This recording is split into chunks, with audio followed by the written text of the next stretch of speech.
നമസ്കാരം.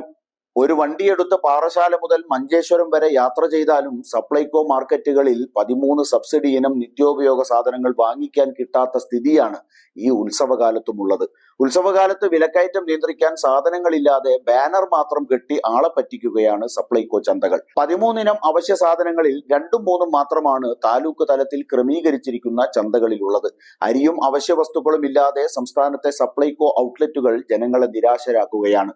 കൊട്ടിഘോഷിച്ച ശബരി കെയറൈസ് അടക്കം 13 സബ്സിഡി ഇനങ്ങളും മിക്കയിടത്തും കിട്ടാനില്ല എന്നതാണ് നില. കെയറൈസ് ഉടൻ ഔട്ട്ലെറ്റുകളിൽ എത്തിക്കുമെന്നാണ് സപ്ലൈകോയുടെ വിശദീകരണമെങ്കിലും ചന്തകൾ തുടങ്ങി ആഴ്ച പിന്നിട്ടിട്ടും അവ എത്തിക്കാൻ സർക്കാരിന് കഴിഞ്ഞിട്ടില്ല.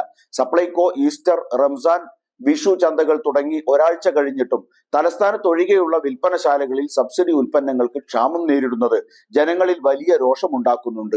മിക്ക ചന്തകളിലും ലഭ്യമായത് 1-2 ഇനങ്ങൾ മാത്രം.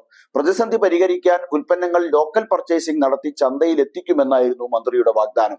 13 സബ്സിഡി ഇനങ്ങൾക്ക് പുറമെ നിത്യോപയോഗ സാധനങ്ങളും ലഭ്യമാക്കി ഈസ്റ്റർ, റംസാൻ, വിഷു ചന്തകൾ നടത്തുമെന്നായിരുന്നു സർക്കാരിന്റെ പ്രഖ്യാപനം.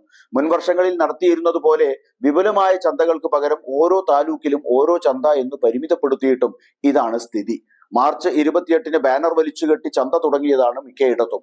ഇപ്പോൾ ഒരാഴ്ച പിന്നിട്ടു. സപ്ലൈകോ ആസ്ഥാനമുള്ള എറണാകുളം ജില്ലയിലെ ഔട്ട്ലെറ്റുകളിൽ സബ്സിഡി ഉള്ളവ 4-ൽ താഴെ മാത്രം. പലയിടത്തും അരി പോലും കിട്ടാനില്ല. തലസ്ഥാനത്ത് സ്ഥിതി പിന്നെയും ഭേദമാണ്. പച്ചരി, പഞ്ചസാര, വൻപയർ ഒഴികെയുള്ളവ അവിടെയുണ്ട്. തൃപ്പൂണിത്തുറയിലെ വിൽപ്പന ചന്തയിൽ ആകെയുള്ളത് കടലയും ചെറുപയറും മാത്രം.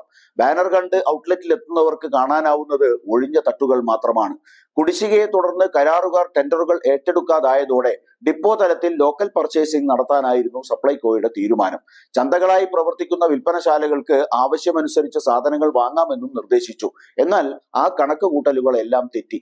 സാധനങ്ങൾ എന്നെത്തുമെന്നതിൽ ജീവനക്കാർക്കും ഇപ്പോൾ വ്യക്തതയില്ല.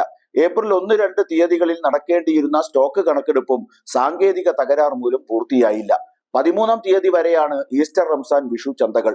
സബ്സിഡി ഗണ്യമായി കുറച്ചതോടെ വില കൂട്ടി വിൽക്കാൻ തീരുമാനിച്ചിട്ടും സമയത്തിന് സാധനം എത്തിക്കാൻ കഴിയാത്തത് സർക്കാർ എങ്ങനെ ന്യായീകരിക്കും എന്നത് ഒരു പ്രശ്നമല്ല. ഓപ്പൺ മാർക്കറ്റിലെ വിലക്കയറ്റം നേരിടാൻ ജനങ്ങൾക്ക് ആകെയുള്ള അത്താണിയായ സപ്ലൈകോ സൂപ്പർ മാർക്കറ്റുകളിലെ റാക്കുകൾ പാറ്റയും മാറാലയും മാത്രമായി ഒഴിഞ്ഞു കിടക്കുന്നത് തന്നെയാണ് പ്രശ്നം. ഉടൻ പരിഹാരം കാണേണ്ടതും അതുതന്നെ.